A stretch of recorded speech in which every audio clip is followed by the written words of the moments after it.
மாண்புமிகு பேரவைத் தலைவர் அவர்களே, தாங்கள் பேரவைத் தலைவராக ஒருமனதாக தேர்ந்தெடுக்கப்பட்டுள்ளீர்கள். தங்களை இந்த ஆசனத்தில் மாண்புமிகு பேரவை முன்னவரும் எதிர்க்கட்சி தலைவரும் தங்களுடைய கரங்களை பிடித்து அழைத்து சென்று அமர வைத்தார்கள். இந்த சம்பிரதாயம் எப்படி வந்தது என்று சொன்னால் சுவாரஸ்யமாக இருக்கும். பெரிய வரலாறு சம்பவத்தில் உள்ளது. இங்கிலாந்து நாட்டில் உள்ள பாராளுமன்ற நடைமுறைகளை போன்றதே நம்முடைய பாராளுமன்ற நடைமுறைகளும். மன்னராட்சி இருந்த காலத்திலேயே அங்க பாராளுமன்றம் இயங்கியுள்ளது.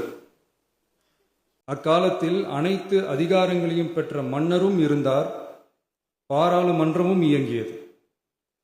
அங்கே மன்னர் ஒரு பணியை செய்ய வேண்டும் என்று விரும்புவார், பாராளுமன்றம் அவருடைய விருப்பத்தை பெரும்பாலும் நிராகரிக்கும்.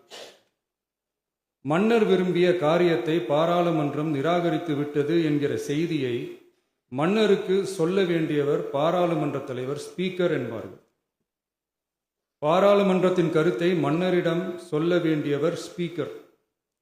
அதற்கு துணிவு வேண்டும். சில பணிகளை செய்வதற்குத்தான் பாராளுமன்றத்தின் அனுமதி வேண்டுமே தவிர அந்த ராஜ்யத்தில் உள்ள எந்த பிரஜைக்கும் மரண தண்டனை விதிக்கும் அதிகாரம் மன்னருக்கு உண்டு. தான் விரும்பியதை பாராளுமன்றம் நிராகரித்து விட்டது என்று சொல்லும் ஸ்பீக்கருக்கு மரண தண்டனை விதிக்கும்படி ஆணையிடுவார். தலையை வெட்டி விடுங்கள் என்று ஆணையிடுவார்கள். இது பலமுறை நடந்ததால் யாருமே இந்த ஸ்பீக்கர் பதவிக்கு வர விரும்ப மாட்டார்கள். எனவே புதிதாக பாராளுமன்றம் அமையும் போது ஸ்பீக்கர் பதவிக்கு ஒருவர் அறிவிக்கப்பட்டவுடன் அவர் உடனே தலை தப்பித்தால் போதும் என்று ஓட்டம் பிடிப்பார். அணை முன்னவரும் எதிர்க்கட்சி தலைவரும் அவரை தடுத்து நிறுத்தி அவர் கைகளை பிடித்து இழுத்து வந்து ஆசனத்தில் அமர வைப்பார்கள். இதுதான் அந்த காலத்தில் இருந்து வந்த மரபு. ஜனநாயக முறை ஏற்பட்ட பிறகும் இம்மரபு தொடர்கிறது.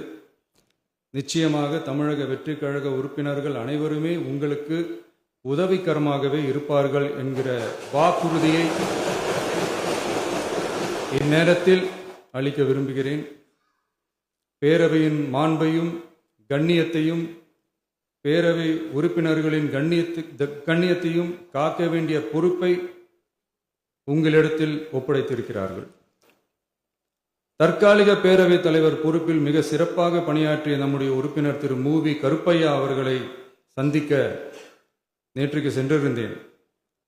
அங்கே முந்தைய பேரவைத் தலைவர்கள் படங்களை கண்ணுற்ற போது, அவர்களை பற்றி அறிந்த போது உண்மையிலே எனக்கு பெருமிதம் தந்தது. ஏனென்றால் எடுத்துக்காட்டாக விளங்கும் திரு ஜே சிவ சண்முகம் பிள்ளை, டாக்டர் யு கிருஷ்ணராவ், திரு எஸ் செல்லப்பாண்டியன் அவர்களுடைய வரிசையில் மிக சரியான ஒருவரையே நாம் முன்மொழிந்துள்ளோம் என பெருமை அடைந்தேன். அதே போன்றுதான் நம்முடைய பேரவை துணைத் தலைவர் அவர்களும் நீங்கள் இருவருமே மிக சாதாரண குடும்பத்தில் பிறந்து மக்கள் பணியாற்ற வேண்டும் என்கிற அவாவில் செயல்பட்டு வந்தவர்கள்.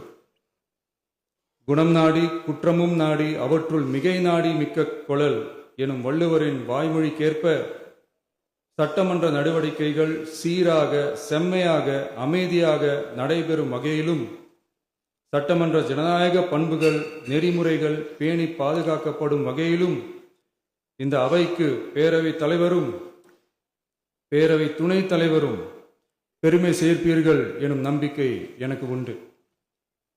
அரசியலுக்கு அப்பாற்பட்டு மனிதர்களை மதிக்கும் நல்ல பண்புகள் நிலைநாட்டப்பட வேண்டும்.